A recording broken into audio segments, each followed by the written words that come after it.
ice baths, a concept that seems almost daunting at first. Your mind conjures a myriad of reasons to retreat, a chorus of doubts whispering in your ear. Stepping into an ice bath is like facing life's unexpected turns. It's shocking, it's raw.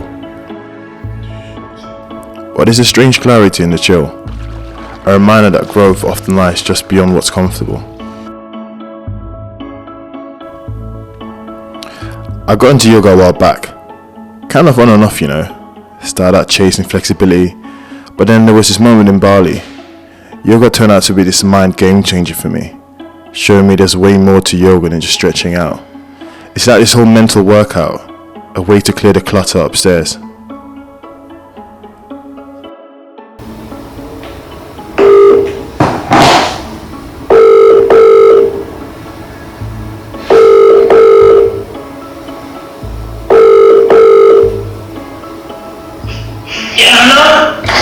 You okay? Yeah. What are you up to? What are you up to? I'm off today. I booked shift tomorrow to go and do back in my workplace. I'll just go like tomorrow is my off day, but I'll just book it tomorrow. I'm working tomorrow. Yeah. I'm gonna be in London tomorrow to get my hair done. Okay, do you do it every month? Pretty much, yeah. But it's not in bed because it gets frizzy from the twisting. Do you know what I mean? Yeah, it's long. It's plain. Yeah.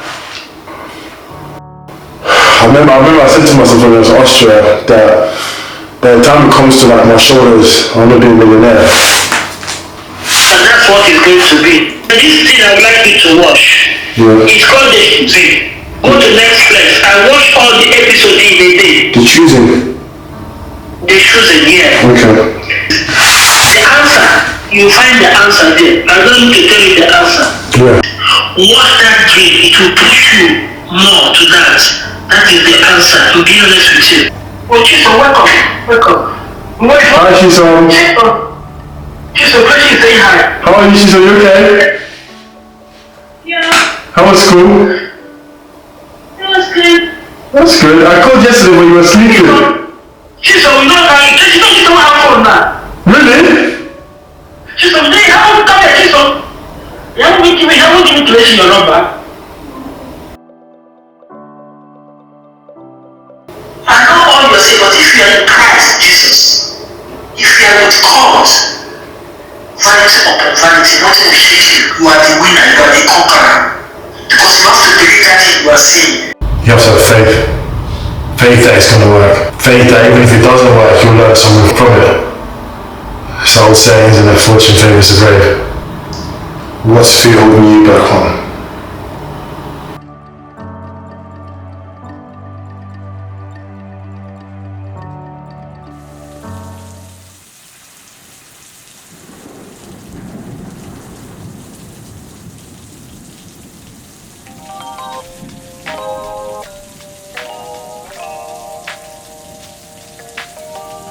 So we're currently in London. Let's go back to London. I'm about to get my hair done. We're going to be on time. She's been doing my hair since, how long has it been since the show? I feel like a few years now. She's been really good. My rule is if you find a woman that's good to you, there's no need to change that. Stay loyal. She's been with me throughout the whole lock journey. What I like about her is that she's got 2 kids. She started working on her own. Built this amazing hair salon from scratch with nothing. So straight away when I met her for the first time, I resonated with it, and I like the grind. I like the hustle. She's a great mum. Reminds me a bit of my mum. Just like the work ethic, watching 2 kids. It all comes down to being able to feed your own family, and I respect that a lot. You don't realise the sacrifices your parents make, or your mum or your dad, just in order to make sure that their kids live a better life than they did. Shout out to all the parents out there. I remember when I first came came to this country, I lived in one of those flats. It was like me and my siblings, all of us in one bedroom. It was crazy. You know what, back then I didn't know any different. I was just happy to be in the UK. I was just happy to be in a place where I wasn't the only black kid in school. London was always more multicultural. It just felt like a place with more opportunities. Of course, I remember moving, when my mum first told me we were moving to London, I absolutely hated it. Because obviously it's English and I was used to speaking German, so I was just like, don't get me wrong, I spoke English at home, but it wasn't as good as like English here in London and all the slang words. I was like, oh, what, TV's going to be all in English? Like, I'm used to watching my shows in German and stuff, so obviously, like, you're a kid, you don't really better, but like, that move was probably one of the best things that ever happened to me. Which just makes me think about, just embracing change.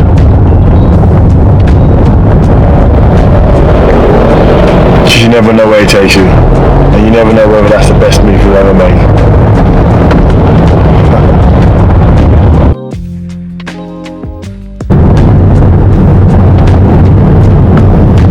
Peckham is very different than it used to be. A lot of changes. Peckham, good old memories, Peckham. This is the first place I went to in the secondary school. Archbishop Michael Ramsey. My first slang word was in it. I used to say in it all the time just to fit in with the kids. I was like, isn't that the right answer, miss? In it? Obviously I didn't know how to slang most of the slang that the kids were speaking now, so I just wanted to sound a bit more London-y, so even though I spoke normal English, I just make sure I always said in at the end of it.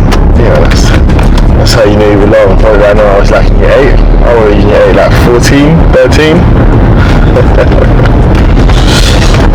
It's funny because now life's a bit different, but I remember that this pair of trainers I wanted, they were selling in Peckham Market for like £10 or £15. I was so happy when I got them. I would wear them every day. I think you might see them. They're like Lonsdale ones without laces. Those, I think, Balenciaga tried coming up with the same pair of trainers for like £800. That was ridiculous.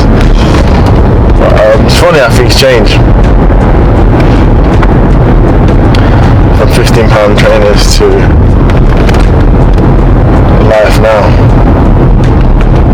I think things like that is important because you forget it. I always say gratitude is the most important thing, isn't it? But I know it's great for you to kind of know where you've come from.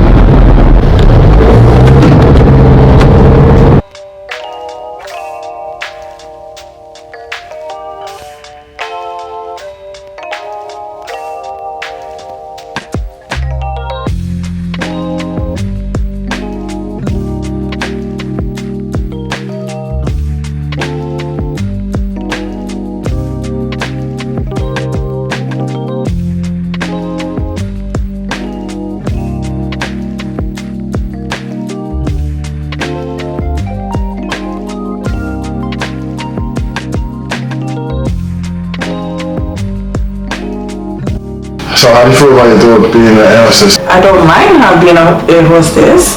I believe that she should do whatever she feels like doing, and that's gonna make her happy. Sometimes you don't know what you want to be until you get older. Facts. So you just have to go with the flow and just trust in yourself. So I trust her to know what she wants. I just let her know that it's not pressure. Mm-hmm. I'm not pressuring her. Did you know what you wanted to do when you were young? Nope. Did anyone give you pressure? No. I'm Caribbean. I think my mother just wanted me to just be the best version of me. Mm-hmm. But as when you're younger, you want to be a doctor, lawyer. Mm-hmm. My mom wanted me to be a doctor. Right. But look, you're better than a doctor. I didn't want to be a doctor. I hate hospitals. For real? Even until now, she still goes out, you could still make a good consultant. So what do you think? Do you think you'd ever go into that field? Nah, hospitals is personal, so I didn't really see my life I didn't like the idea of doing 10 years of studying medicine anyway. I look at doctors and stuff like that, they all look miserable. For real?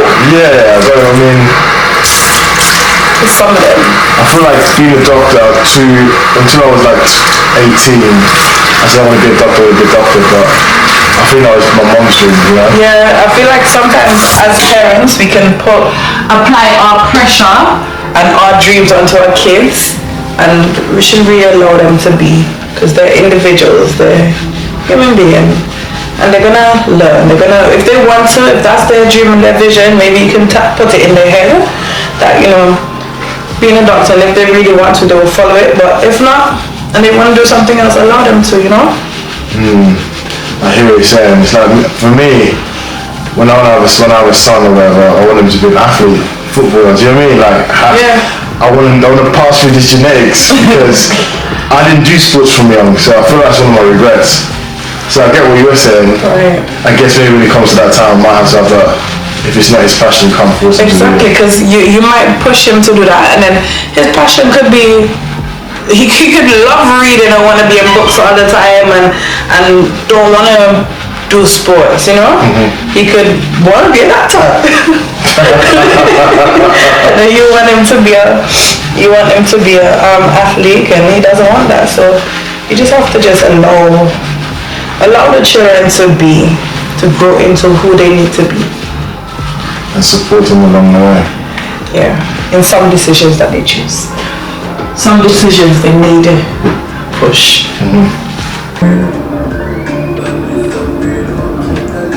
It's outside London, my house? No.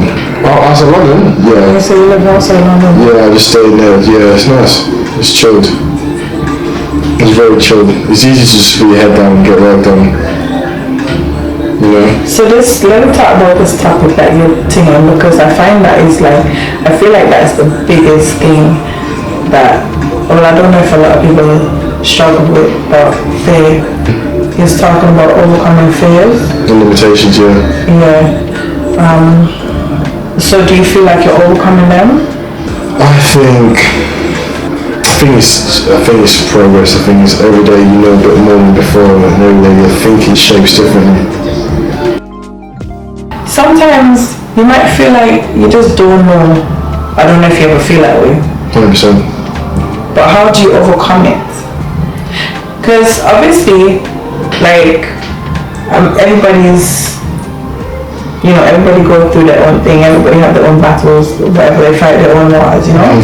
But like, when I look at you, I see you as a motivated guy, a guy who gets up and go for what you want. Yeah. I don't imagine, like, you seem fearless to me. So how do you overcome those things? I think, like, from what you've seen is the things I've done so far, right? But like, I feel like there's so much further I could be if it wasn't for the fear of failure. And I think the older you get, the more you have to lose, and like, you start to overthink things, you start taking less risks. And it's funny because you see me talk about these things, like follow your dreams, do these things that you want to do, like consistency, one step at a time. But before I get to that point where I'm able to give that message, I've had to go through it to learn that message. Right. Do you see what I mean? Yesterday I was giving myself a self-talk, like I was meditating and I was just talking to myself, and I like to write things down, and I was just saying it's crazy, like the universe is so funny, like the universe sends you things that you want, but sometimes it comes like, maybe it's not that you want it, but you have to learn from it. And sometimes it's like the pressure of that learning can be too much, like the pressure of life can be too much at times. So sometimes, like, do you just allow yourself to go down and then pick yourself up, or do you just keep on going? I've been in a couple of low points, right? And I've been in positions where that you were talking about. I think everyone has. What I've realized is that what you ask for example, whether it's growth, that's a version of you that doesn't exist yet. So then when you do get those lessons, and when you do go through that process in order to become that person, of course that it's going to be overwhelming, because you're learning something completely different, because in order to be the person you want to be, the old you has to die.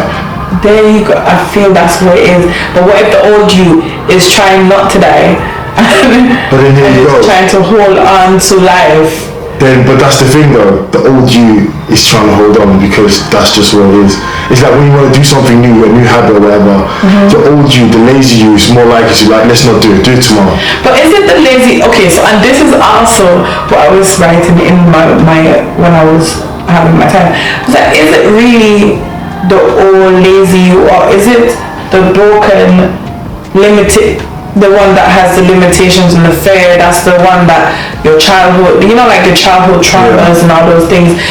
Is it that's what's showing up and you don't know how to deal with that? For someone it's trauma, for someone it's like... Yeah, but lazy them is a trauma. They might not realize that I'm being lazy because of a trauma, but that could be the trauma. They have a trauma inside of them that made them lazy. And is it that you need to go within and realize, why are you lazy? What made you start feeling lazy? And how are you going to come out of that when you really look at the roots of laziness? It all comes from trauma. Laziness is a symptom, which is not the cause, right? Okay. So now ultimately it probably goes down to what is it you want for yourself. I think most people say they want the best for themselves, but most people don't believe they should get the best for themselves. Most people don't think they deserve a better life. So if you don't believe that I deserve a better life or I deserve this and that, you just won't go get it, right? It's easier sometimes to be scared of falling than to be excited about the opportunity that you could fly. Yeah. You get that? But what if you know you can fly but you keep falling? What? Birds don't fly straight away. Have you watched a bird when it comes out of the nest? Yeah. When a bird hatches from the egg, the mom feeds it. Yeah. Keeps feeding it. The mom goes and finds the food, brings it back to the nest constantly. When the birds are now old enough, they don't want to leave the nest, they're comfortable. So the mom bird actually pushes them out the nest and watches them flap and helps them again before they crash. And she keeps doing that over and over again until their wings get strong enough to fly. Because the reason the birds can't fly is because their wings aren't strong enough. And the only way your wings get strong enough is through daily practice. Do you know a rocket uses the most energy, not when it gets into space, but just trying to get off the ground to break through the Earth's atmosphere? Yeah. Like I would say to myself when those thoughts come into my mind, like, oh, you're lazy, you're tired, blah blah blah, it's just like, first things first, let's talk about tiredness. If you're tired, sleep, eat, because tiredness makes even the most productive person lazy. I think we have this thing where we don't believe in resting. We think we should just go, and I think everyone, you watch TV, you watch podcasts, all these successful people say like, oh, I wake up at 4 a.m. and I just go, but it's not realistic, it's not reality. So rest is important. That's one thing I thought. So sometimes when I'm tired or whatever, rather than push myself, I'm like, you know what, we're gonna rest today and tomorrow we go hard, you know? Right. And going hard also is, you don't have to do it all at once. We don't have to do it all at once. Yes. For example, I have 10 goals. I know if I could complete one goal or 2 goals, then I know that I can do the next, and I can go on and do the next. So that's what I'd be focusing on now. Like instead of, I want to get a big shop, or I want to do this, I want to focus on, I'm only human, and I definitely know that I can, like certain things, as I always say, I don't know, but I know if I do it one by one now, that's the most important thing. I'm going to focus on just doing it one by one and completing my goals step by step, instead of saying, oh, I have 10 goals and I'm going to complete it by 2 months time. No. It's amazing you realize that, because it's about collecting wins, little wins, and on the way to collect your wins you have to collect losses too. Yeah, for real. Because the only way to win is by playing the game, right, by taking part, by showing up. And it's by those little wins that you make, your confidence grows. Right. You know what I mean? So now you win, whether it's sports or whether it's business, you do one thing, okay, that gives you confidence to do another thing, and then another thing, and then another thing.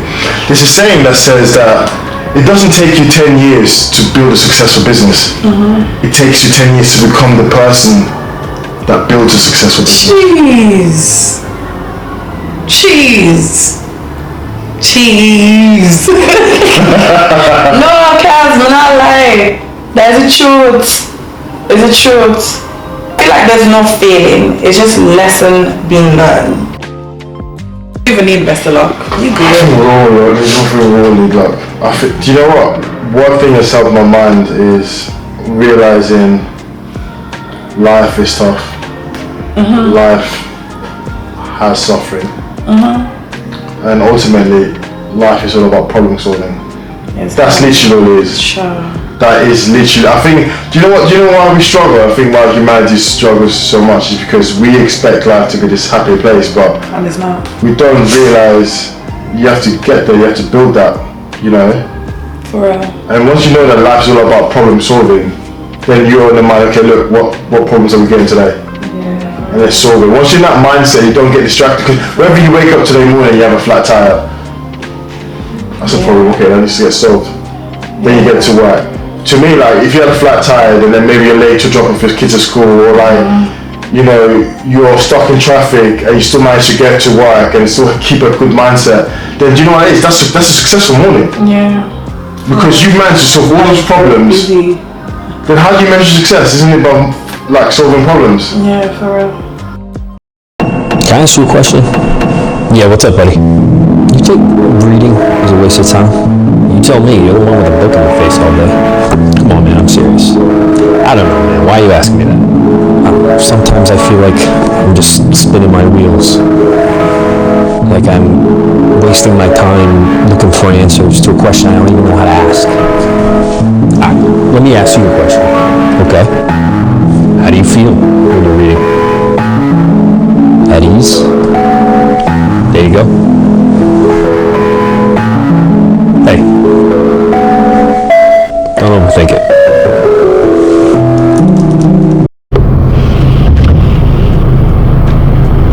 That used to be the bus I used to take to school. 381. Tiny temper bar. Now I drive past the bus I used to run for.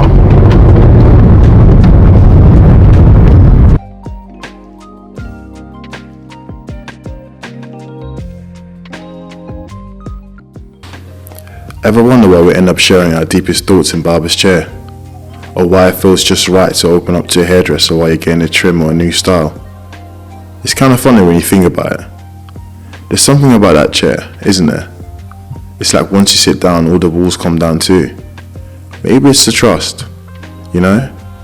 Seeing that same person who's been styling your hair for years. Or maybe it's just that moment. No phones, no rush. Just you and them, and the buzz of the clippers or the snip of the scissors. It's like we're all in this shared space, guys and girls alike, just human, talking about life's ups and downs. And in that moment it hits you.